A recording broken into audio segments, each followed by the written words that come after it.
Welcome to Manila. Thank you. So 9 years after, what has changed? Absolutely everything. I think, I have grown definitely to better understand myself. Now being 21 years old, I first got into music when I was 12. So now it's almost 10 years later, and I, also now know sort of the direction that I want to go as an artist, and I just think I've generally evolved a lot, just like anyone would, after being 12 years old and then being 21. Yeah. So what were your favorite memories growing up? Most of my childhood was spent truly on the road and touring a lot, and a lot of my adolescent years. And one of my favorite things and one of my favorite memories always will be traveling to places like Manila and to places outside of the States where I saw people interacting with my music at a young age. These are memories that I'll never forget, and I truly do think too that they've really inspired me and fueled me to continue on in music and to keep on doing it even now. Speaking of that, can you share us your top three favorite travel destinations? Okay, well, number one, Manila, obviously. I'm also a big fan. Just last year I was able to travel to Israel for the first time, and I love it there, absolutely.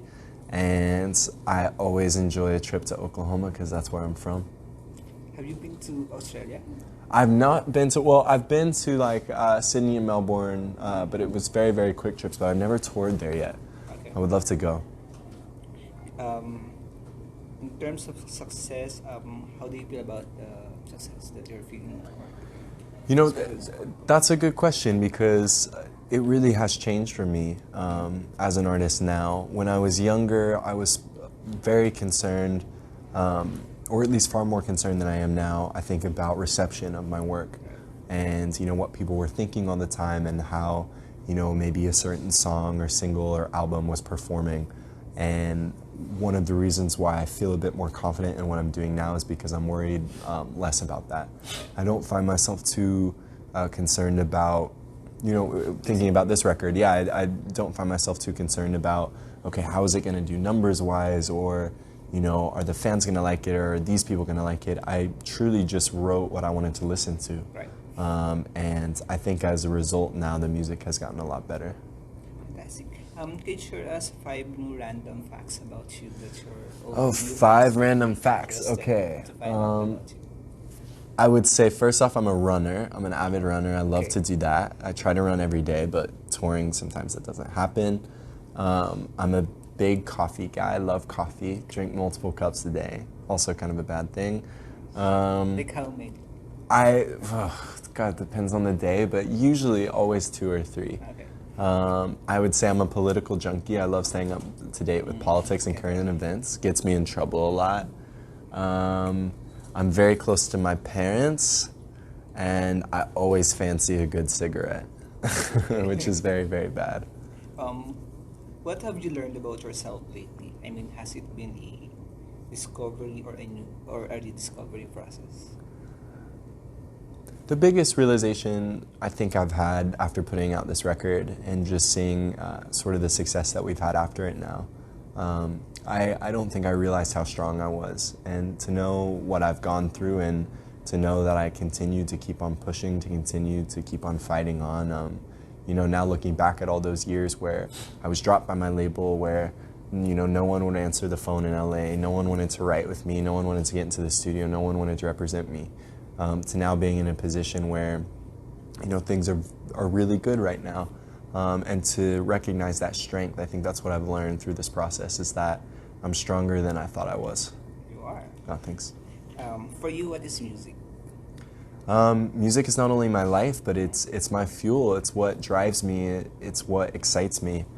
Even as a consumer and as a fan, I love hearing a good record. I love seeing artists, create tangible things that are intentional and purposeful.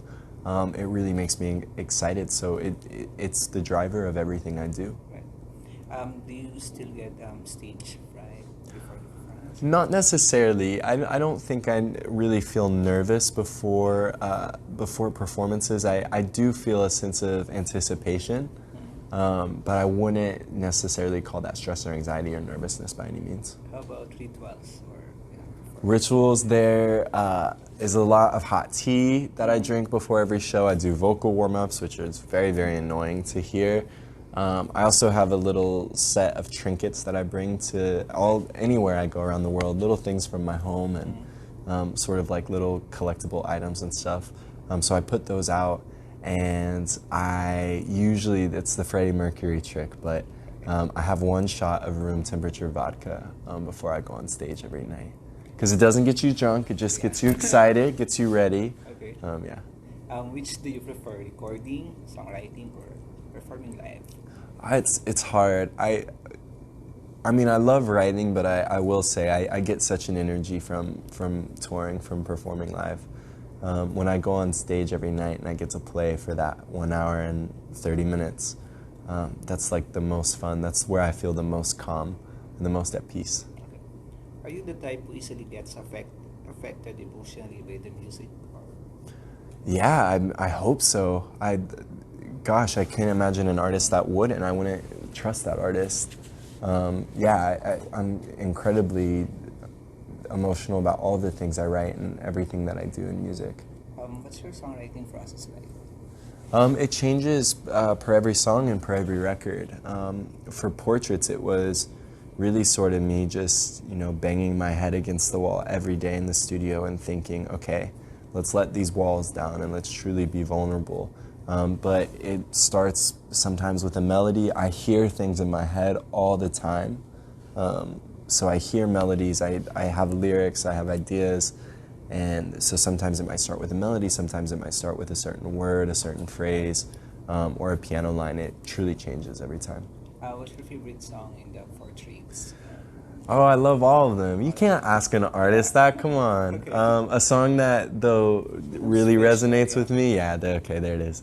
There's a song called White Roses on the album, which is very special. This song is about heartbreak. It's about losing the one that I really, really loved. Do you have any special message to Philippine fans? I mean, immense gratitude and thankfulness. This is a place that has stuck by me for 10 years now. And anytime I come here to the Philippines, there's so much warmth and there's so much acceptance. And because of that, I will always continue to come back. And we're coming at the top of the year in 2020 to bring the Portraits World Tour to Manila. Can't wait. And yeah, I cannot wait for that show. And so just immense thankfulness. Thank you so much. Yeah, appreciate you guys. Thank you. Take a photo? Yeah. So can I take a solo photo? Yeah, of course. Yeah, I'm going to take off this mic then if that's